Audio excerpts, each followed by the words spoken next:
Hello, my name is Maria Toka and this is the second episode of our new design review series. I've noticed that you really enjoyed the first one and it took me a while to create the second one, and I know that a lot of you have been waiting. Thank you for your patience, and here we are. I'm making the second one. I've just been a bit busy with the poster design course that I've been launching just recently, and we're starting our study program really soon, and I'm really excited about that. Currently the enrollment is closed, but if you're interested you can join the waiting list. The link will be down below. And enough about the course, let's get back to design review. Today I'm critiquing your designs, and without further ado, let's just jump right into it.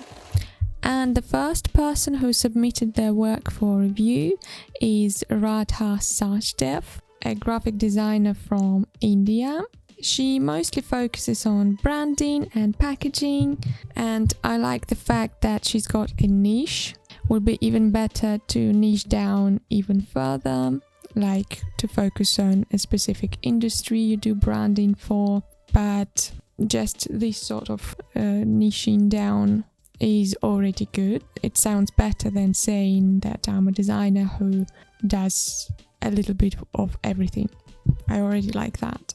And she also does posters for her personal projects, which is what I'm going to review today. In particular, she asked me to review this poster, Wake Me Up When September Ends. I'm assuming it's a reference to Green Day's song. I'm not sure if it's supposed to convey the original meaning of the song or it's just the phrase taken from the title, because as far as I know, the song's mood is really tragic. It's about all the pain, losses and hardships that we experience in life, and this poster is more light-hearted based on even just the color scheme, because yellow and red together usually stand for enthusiasm, joy in life, energy and stuff like that. However, we can still spot some slightly gloomy vibes here based on the image. I really like the idea of a contrast here, that she placed a very low contrast faded image behind the bold bright sans serif font,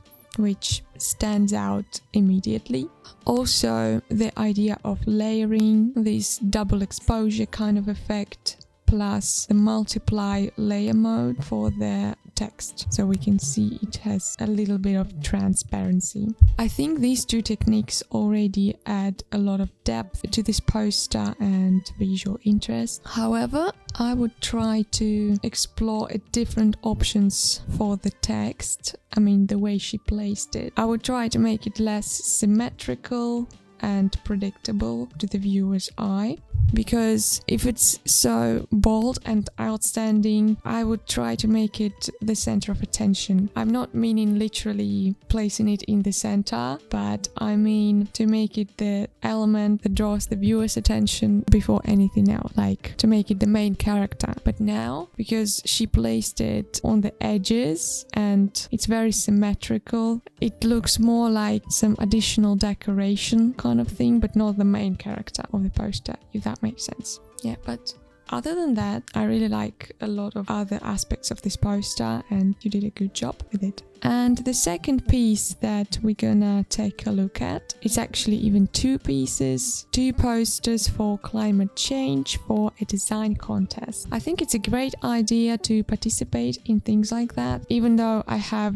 mixed feelings about design competitions, because some companies are just trying to take advantage from it and to get design work for free, basically. But if it's a reputable organization, or if it has actually something to do with design, or if it's a charity, let's say, I think it's a good opportunity to challenge your skills, to try something new, and perhaps to get some recognition from it. So why not?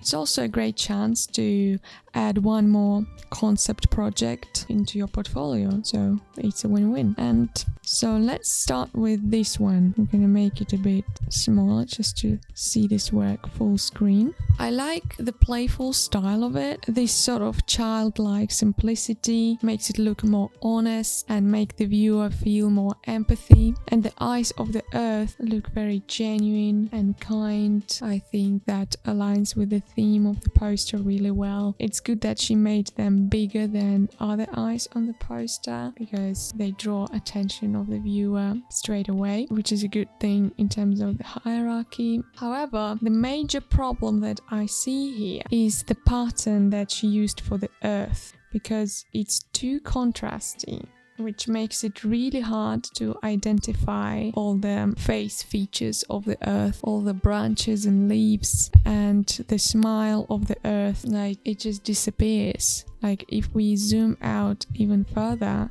you wouldn't even see all these details. You would only see the eyes, and I think it's just not effective way to show all these features, all these details. So yeah, I would probably tone it down. It's good that the shape of the pattern itself, it mimics the shape of the roots, and it creates this nice sense of rhythm when a certain element is repeated. You need to take into account this, that the branches are just not visible at all. So yeah, you should either turn this pattern down or to find some ways to highlight the branches and all the face features to make them stand out even more. There are also some minor flaws that could be developed further, such as the roots blending into the earth. I would make them blend more smoothly, not that abruptly, because now it looks a bit more digital. And I would also add some more hand-drawn feel. I think it really aligns with this poster, like kind of style as she used for the clouds. I would try to repeat it for the earth, and this horizon line, which is perfectly straight and too polished, I would try to make it less perfect and more like hand-drawn DIY sort of feel. And also, I'm not sure you need that much of an empty space from the edges. Maybe I would consider cropping it from both sides, just a little bit, not too much. Okay, and the second work for this contest is this one. It looks a bit more balanced and organized because it's much simpler, less elements to organize. So the only thing that I would consider exploring a bit further is adding a little bit more of a DIY feel, which is something that I mentioned for the first work as well, because everything else about this poster, I'm pretty happy with it. With the concept of the eyes, looks really well organized, and the contrast works really well here. So yeah, overall she did an amazing job, and those are just my recommendations how I would explore it even further if you were to elevate it a little bit. And thank you for your submission. And the second person I'm going to be reviewing is Radha Sash Design. Unfortunately, I don't know the name of the person, they didn't specify it anywhere. So Radha Sash Design, and straight away we see a lot of cool stuff on their page. I'd say their style is pretty modern, a lot of Y2K sort of vibes and grungy vibes. And I love the fact that he's not restricting himself, that he has to stick to any particular style, because we see a lot of experimenting here, like very different sort of fonts that he's using, or like this piece, for example, reminds me of some medieval engraving techniques, but it works great for a modern poster as well, because it looks very different from what we would normally use nowadays. Also 3D animation always looks very impressive. Yeah, I wish I could do stuff like that. So let's take a look at some of his recent works, and we're gonna start with this one. So it's an event poster as as we can see, Y2K Chrome vibes for strobe events as they host to their next event. Okay, so I'm assuming it's meant to be used only digitally on Instagram or perhaps on some other platforms, but I mean, it's not meant to be printed out. So I'm really feeling the Y2K vibes here. I love the heart and how realistic it looks, all these very elaborate scratches on it. And the same thing is with tribal shapes, which are extremely realistic, and all these great reflections of light are really well done. Yeah, I think it's an excellent job. Also the background and the font choice, everything matches here within the same style. And the only thing that concerns me a little bit about this poster is the main title, and more specifically the hierarchy. And I'm not gonna advise these typical things like you need more breathing space, it's too cluttery, too much going on, too many elements, because I understand that he's going for this maximalist aesthetic, and it's totally fine to ignore the white space and make everything a little extra. But in this case, the problem I see is that the main title is overshadowed by the element behind it, which is this tribal shape. So I think this word black traffic don't stand out enough, which is a bit odd in this case. So it's like picture in a frame, when the frame is so elaborate and so detailed and it draws too much attention to itself, so you completely ignore the painting inside of it and you look only at the frame. I think there is a little bit of a problem in hierarchy, and the same thing is here. So yeah, I would suggest highlighting the main title somehow. You can do it in multiple different ways. You can apply some chrome effects to it, more strokes, outer glow, whatever you choose how to highlight this. Or the other way around, you can tone down the tribal shapes and make them less visible and less noticeable. So that's my only concern here. Other than that, you've done an amazing job, and yeah, I really love this piece. And the second work we're gonna take a look at is this one. Well, what can I say? It's a brilliant work. I'm really fond of pixelated effect here applied to the images, because it doesn't look digital to me at all. It has some roughness in it, and when you zoom in you can see it much better than all these pixels. They are a little bit rough. I mean, they are not precise squares. It feels like it's been printed, or like it went through some manipulations basically, which makes it really, really beautiful, this effect. And composition wise, I feel that the symmetry is applied very intentionally here, perhaps to call attention to the title and also to highlight this medieval and very traditional classical vibe of this poster, which makes a lot of sense. So I wouldn't change much in this piece, but if I were to explore this further,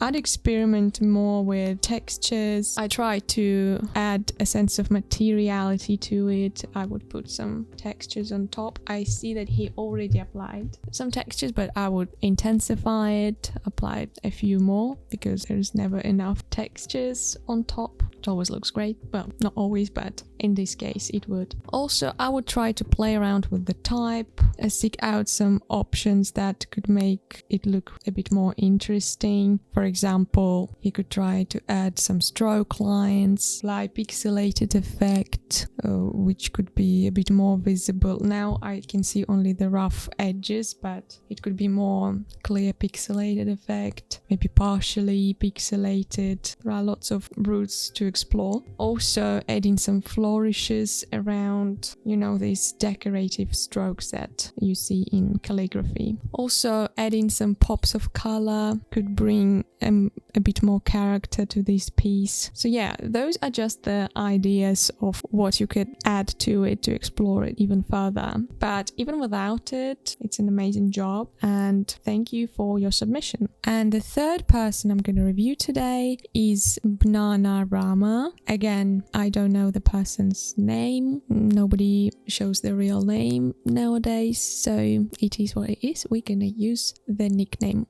At least I know that it's she, her. So my first impression is really positive. She's definitely got her style here. Especially I'd like to point out two things that I'm really fascinated by. First of all, the use of color. She is not afraid to use really bright, vivid colors and to combine them together like this one. I think it's a really great skill to have, because not everyone has this sense of the right color combination, you know, and it's a really powerful tool to use in poster design. And secondly, I feel her really strong grasp of typography. Like, she feels the right font pairings, and I think it's also a really valuable skill that not everyone has. And I can easily imagine her artworks to be used as book covers or movie posters for some gothic novels or films, something like that. So basically she's good at telling a story through just one image, which is really impressive. Just take a look at this. You can tell the whole story even from one picture. I mean,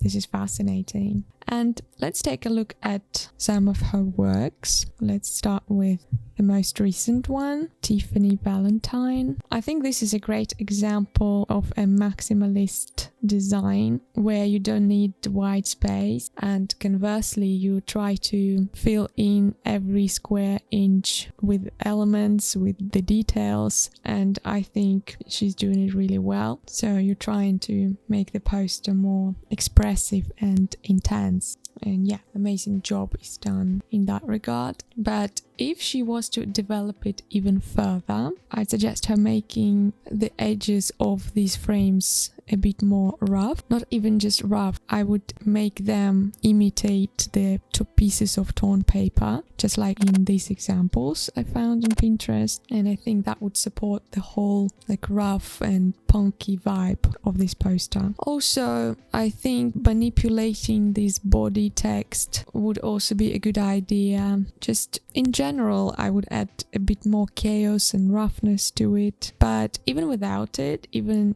at this point, it looks great. So these are just my suggestions how to explore it even further. And the second work I'd like to review is this one, which really looks like a book cover, but I would assume she wanted it to look like a movie poster. But as far as I know, movie posters usually have more details in it, more body text. So it reminds me more of a book cover, but it could be easily transformed into a movie poster, I guess. So what I really like here is the color combination. Again, she's not afraid of using bright colors, and it creates a really good sense of contrast between these three colors. It's really simple but efficient. Also, I guess it makes a lot of sense in terms of the theme of this book. Like, she's killing boys, because this bright pink, I'm assuming to convey this feminine side, and at the same time it's not soft pink, it's really bright and bold. And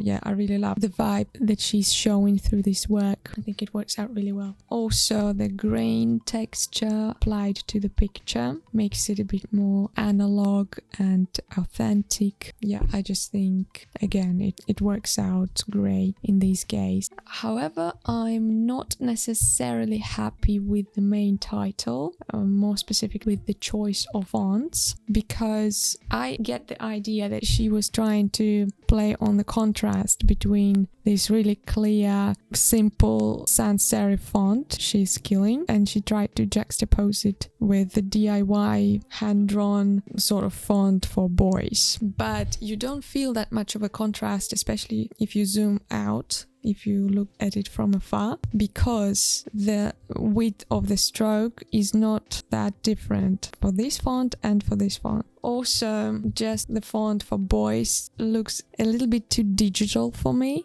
because she applied the stroke to it and you just don't believe that it was made by hand. It looks too like artificial, I guess. And overall, I think there's not enough of contrast between She's Killing and Boys, between these two parts. So I would suggest her making this font for She's Killing to choose a bolder font, like with much wider strokes, and basically to create the contrast, much higher contrast between these two fonts. And I would seek out a different hand-drawn font, something a bit more realistic, I would say, something not made in Adobe Illustrator, because now it looks a little bit unfinished and a bit cheap, if that makes sense. I mean, something mass-produced, but the image doesn't look mass-produced. So that's why I would like to change the title a bit, to choose different fonts. And I tried to fix it how I see it, just my variation. Yeah, this is my variation that I made in Photoshop. So as you can see, I just made this font much bolder. I applied, I think, Futura, but I even stretched it because I think it works well with this rebellious vibe. And for Boys, I used the letter set that is included in my Scribbles pack because it was actually hand-drawn. I made it myself, but it doesn't mean that you need to use specifically this Scribbles pack. It's just something that I have in my collection of assets, but you can even make it yourself. Just make sure that it should look really natural, not digital. And also, just to zhuzh it up a little bit, just to make it a bit more sophisticated, I added this little element, like the behind the main title, the white lines, and it just adds a little bit more depth and richness to it and makes it look as if it was printed. So yeah, that's just my variation. You could do it a bit differently, but that's how I see it, at least. Yeah, but other than that, I really enjoy your work, and yeah, keep making great stuff. I am really fascinated. I hope you guys enjoyed watching this review, and let me know in the comments down below if it was helpful and whether you agree or disagree with me. If you want your work to be reviewed in my future videos, just send me a DM on Instagram. And in general, just follow my Instagram because I post there something every day. I show my life on stories, and also I'm showing how the course is going, what exactly we're doing there. So I'm pretty sure you will enjoy the content. And the link for the first episode of this series will be down below. Thanks so much for watching. Don't forget to subscribe to see more. See you guys next time. Bye!